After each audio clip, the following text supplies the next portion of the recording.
Bonjour mes chers amis, nous sommes la veille de Shabbat, ce Shabbat qui sera aussi la veille de Rosh Chodesh.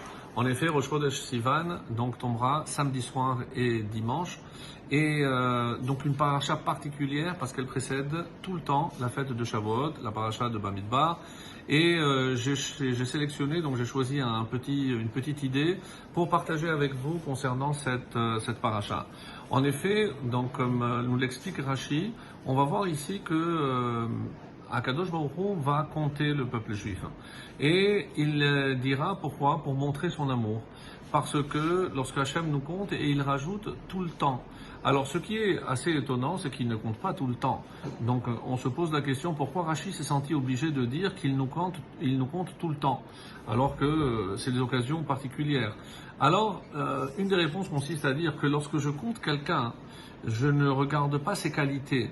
À savoir, pour moi, si par exemple je suis en train de voir si on est mignonne, je ne vais pas compter ceux qui ont, oui, certainement plus de 13 ans, mais je ne connais pas les qualités de chacun. Au moment de se présenter devant Hachem, on est tous pareils. Donc il n'y a pas le rachat ou il n'y a pas le tzaddik. Et d'ailleurs le mot tzibour, c'est les initiales de tzaddik, benoni et rachat. Donc dans un tzibour, il faut des trois. Alors, ce qui prouve ici que Hachem, s'il nous aime, et c'est pour ça qu'il nous compte, parce que il ne regarde pas l'extériorité, c'est-à-dire les mauvaises actions qu'on a pu accomplir.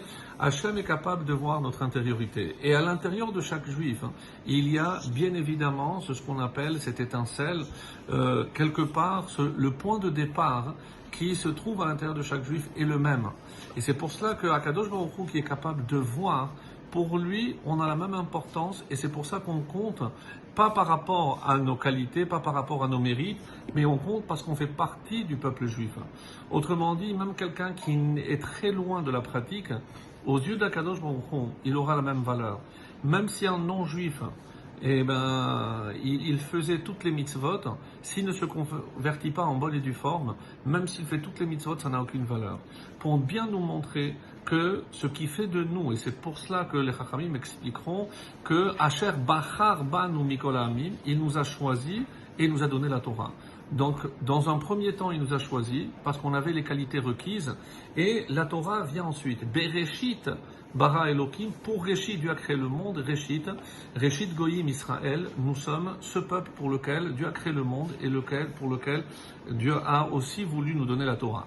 Donc, le Rav Horovitch, plus connu sous les initiales de son ouvrage majeur, le Rav Ishaya Horovitch a écrit le Shnei Luchot Abrit, les deux tables de la loi, et l'initiale c'est Shla, et c'est pour ça qu'on dit Shla Hakadosh.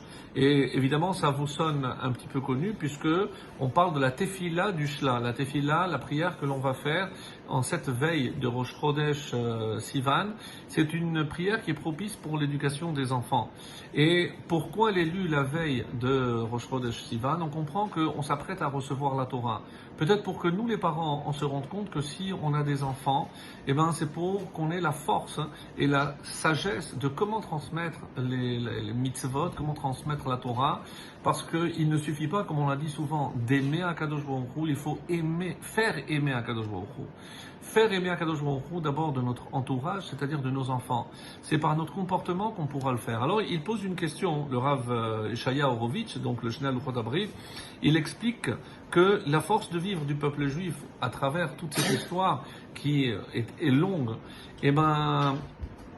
trouve une allusion dans l'ordre d'Hachem de compter son peuple justement dans le désert. Pourquoi? Parce qu'on l'a expliqué, c'est si on savait, comme chaque enfant doit savoir qu'aux yeux de ses parents, il est unique, il est très important. Et c'est pour cette raison que, plus que compter, c'est pour montrer son amour. Parce que comment Hachem pourrait nous montrer son amour? Et c'est pour ça que Rashi insiste tellement sur ce point-là. Et c'est pour ça que le Shlach HaKadosh, et c'est pour faire le lien, pour nous montrer qu'on ne perd jamais l'espoir, même si on voit malheureusement un de nos enfants qui nous donne du fil à retordre, ou qui commence à dévier, qui n'obéit pas comme on aurait souhaité, surtout en âge d'adolescence, de rébellion. Quelque part, l'histoire du peuple juif, c'est aussi cette histoire. On était des enfants, on était adolescents, on s'est révoltés, on a été chassés de chez nous, d'Israël et de Jérusalem, mais Hachem a voulu nous faire nous montrer son amour pour nous. D'abord, dans un premier temps, il nous a permis de rentrer, de revenir en Israël. Et deuxièmement, il nous a donné sa ville, sa maison, c'est-à-dire la ville de Yerushalayim, puisque d'après le calendrier, aujourd'hui, le 28 Iyar, c'est Yom Yerushalayim. C'est pour nous montrer que Hachem, comme un père, n'abandonne jamais ses enfants, parce qu'il connaît les qualités de chacun. Malheureusement, des fois, c'est nous-mêmes qui ne connaissons pas notre potentiel. Et si on sait qu'on compte pour Hachem, donc Hachem nous compte. Et quand Hachem nous compte, c'est pour nous montrer son amour. Hachem nous aime. Hachem n'attend qu'une chose, comme un parent qui attend la porte ouverte que son enfant revienne. Donc, nous allons nous concentrer, nous allons faire cette fila hashla. Certains disent que c'est mieux de lire aujourd'hui. D'autres disent que même Shabbat, même si c'est des pétitions, puisque c'est pour la Torah, donc on aurait le droit même de faire pendant Shabbat. En tout cas, qu'Hachem nous écoute, exauce nos prières et Shabbat Shalom et voilà.